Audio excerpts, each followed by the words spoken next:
Very very good morning students. आपके biology educator जूही मिश्रा आज के इस नए वीडियो में एक नए कंटेंट के साथ, एक नए कॉन्सेप्ट के साथ आपका फिर से स्वागत कर रही है। क्लास 12th के मॉलिकुलर बेसिस ऑफ इनहेरिटेंस का आज का एक टॉपिक है जिसमें सर्च ऑफ जेनेटिक मटेरियल की बात करेंगे। आज हम ग्रिफिथ के ट्रांसफॉर्मेशन एक्सपेरिमेंट को इस क्लास में आज की स्लाइड्स में डिस्कस करेंगे। So most welcome once again. और सर्च ऑफ जेनेटिक मटेरियल यानी कि जो डीएनए था उसको खोजना या उससे रिलेटेड जो भी इंपॉर्टेंट एक्सपेरिमेंट्स थे वो किन्होंने किए, कब किए, किस चीज़ के ऊपर किए, क्वेश्चंस आते हैं।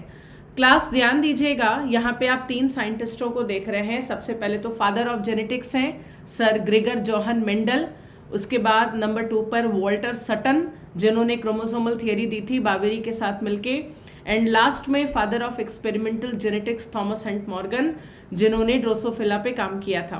क्लास ये वो साइंटिस्ट थे जिन्होंने अपना जो मतलब रिसर्च है वो क्रोमोसोम्स के ऊपर किया था।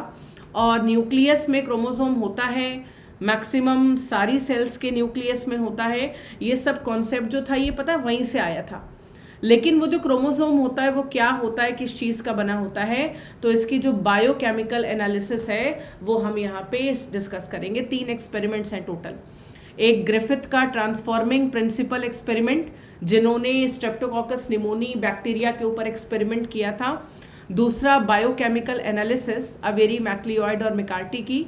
और उसके बाद नंबर 3 जो बेस्ट एक्सपेरिमेंट था हर्शी चेज का ट्रांसडक्शन एक्सपेरिमेंट 1952 में। तो हम 3 अलग अलग स्लाइड्स में और 3 वीडियोस में ये 3 एक्सपेरिमेंट्स 1 बाय 1 करके कवर आउट करेंगे। तो पहला एक्सपेरिमेंट स्टार्ट करते हैं। सबसे पहले आप इनको देख लीजिए, ये सर फ्रेडरिक ग्रिफिथ हैं जिनका एक्सपेरिमेंट 1928 में हुआ था और इनके एक्सपेरिमेंट को ट्रांसफॉर्मेशन एक्सपेरिमेंट बोलते हैं। ट्रांसफॉर्मेशन एक्सपेरिमेंट एक British bacteriologist sir Frederick Griffith ने किया था। पूरा नाम याद रखिएगा, 1928 ईयर याद रखिएगा। और इन्होंने बहुत सारे एक्सपेरिमेंट्स किए थे, मतलब कई सीरीज में एक्सपेरिमेंट्स किए थे। तब जाकर के ये बात पता चली कि एक वेराइटी बैक्टीरिया की अगर वो दूसरे वेराइटी में किसी वजह से कन्वर्ट हो रही है तो जो रीज़न है एक वेराइटी का दूसरे वेराइटी में ट्रांसफॉर्म होने का वो डीएनए है। लेकिन ग्रिफिथ ये बात प्रॉपरली प्रूफ करके नहीं बता पाए थे, इसीलिए 3 एक्सपेरिमेंट सीक्वेंस में आपको करने हैं। और स्ट्रेप्टोकोकस निमोनी या नीमोकॉकस निमोनी, जिसको डिप्लोकोकस निमोनी, मतलब ये एक ही बैक्टीरिया के कई नाम है। स्ट्रेप्टोकोकस निमोनी बोलिए, चाहे स्ट्रेप्टोकोकस निमोकॉकस बोलिए या डिप्लोकोकस निमोनी बोलिए। ये एक पैथोजेनिक बैक्टीरिया है जिससे निमोनिया होती है। ये एक बैक्टीरिया है ना, यानी निमोनिया एक बैक्टीरियल डिजीज़ है। और निमोनिया वायरस ह्यूमन में काफ़ी कॉमन है, मैमल्स में बहुत कॉमन है, जिसमें काफ़ी चिल के साथ फीवर आता है। फिंगर और लिप्स के जो एजेस होते हैं वो ग्रेश ब्लू कन्वर्ट हो जाते हैं, टर्न हो जाते हैं। तो निमोनिया के लिए जो बैक्टीरिया रिस्पॉन्सिबल है यहाँ पे आप देख पा रहे हैं पर्पल कलर से, ये डिप्लोकोकस निमोनी का यहाँ पर इलेक्ट्रॉन माइक्रोस्कोपिक रिवील आप देख रहे हैं। ठीक है, देखो ग्रिफिथ ने ना 2 वेराइटी डिस्कस की थी बैक्टीरिया की। एक एस स्ट्रेन लिया था जिसको विरुलेंट या पैथोजेनिक वेराइटी बोलते हैं, और एस स्ट्रेन बैक्टीरिया उसको बोलते हैं जो कि निमोनिया कॉज करने के लिए कैपेबल है। और एस का मतलब होता है स्मूथ स्ट्रेन, जिसकी जो आउटलाइन होती है वो स्मूथ होती है, कॉलोनी रेगुलर होती है और एक म्यूसिलेज कवर से ये ढकी होती है, जिसकी वजह से इसके अंदर एक कैपेसिटी है कि ये किसी को भी अटैक करेगी तो निमोनिया कॉज कर देगी। उसके बाद आता है आर स्ट्रेन बैक्टीरिया जो नॉन विरुलेंट या ए पैथोजेनिक है। आर का मतलब रफ है, ये रफ कॉलोनी बनाता है, रेगुलर कॉलोनी बनाता है। अगर आर स्ट्रेन का अटैक बॉडी पर होगा तो इससे निमोनिया नहीं होती, क्योंकि इसके ऊपर म्यूसिलेज का वो कवर नहीं होता जो पॉलीसेक्राइड्स का बना है। और all because of the absence of the mucilage polysaccharide cover R strain non virulent होती है, इससे बीमारी नहीं होती। अब जो एक्सपेरिमेंट ग्रिफिथ ने किया था उसमें पहला सेट आप देखेंगे कि इन्होंने एक इंजेक्शन लिया, उसमें एस स्ट्रेन बैक्टीरिया को भरा और माइस को इंजेक्शन लगा दी। बदले में ये हुआ कि एस स्ट्रेन जो विरुलेंट बैक्टीरिया है अगर इसको इंजेक्ट किया माउस में तो माउस विल डाई, क्योंकि चूहे को निमोनिया हो जाएगी और चूहा मर जाएगा। और उसकी डेड बॉडी से जो मतलब रिकवरी हुई, जो पार्टिकल्स मिले वो ऐसे स्ट्रेन बैक्टीरिया के मिले। यानी ये बात समझ में आ गई कि जो चूहे की डेथ के पीछे रिस्पॉन्सिबल है निमोनिया का कॉजल ऑर्गेनिज्म, वो बैक्टीरिया का ऐसे स्ट्रेन फॉर्म है। उसके बाद इन्होंने आर स्ट्रेन का एक इंजेक्शन अलग से तैयार किया। आर इंजेक्शन जब माइस को लगाई तो चूंकि आर एविरुलेंट है, आर वाले से निमोनिया नहीं होती, तो चूहा नहीं मरा, उसको निमोनिया नहीं हुई और बॉडी से आर स्ट्रेन मिला। यानी ऐसे स्ट्रेन अगर आप इंजेक्ट करोगे तो निमोनिया होगी और अगर आर इंजेक्ट करोगे तो निमोनिया नहीं होगी। उसके बाद ग्रिफिथ ने एक और काम किया, इन्होंने ऐसे स्ट्रेन बैक्टीरिया को हीट किल किया। हीट किल करने का मतलब होता है उसको बॉयल करना, ऐसे स्ट्रेन बैक्टीरिया को बॉयल करना। और बॉयल करने के बाद क्या होता है कि चूंकि बैक्टीरिया को जब आप बॉइलिंग टेम्परेचर पे बॉयल करेंगे तो उसके सारे जो केमिकल कंपोनेंट्स हैं वो सब डिस्ट्रॉय हो जाएंगे, बैक्टीरिया मर जाएगी।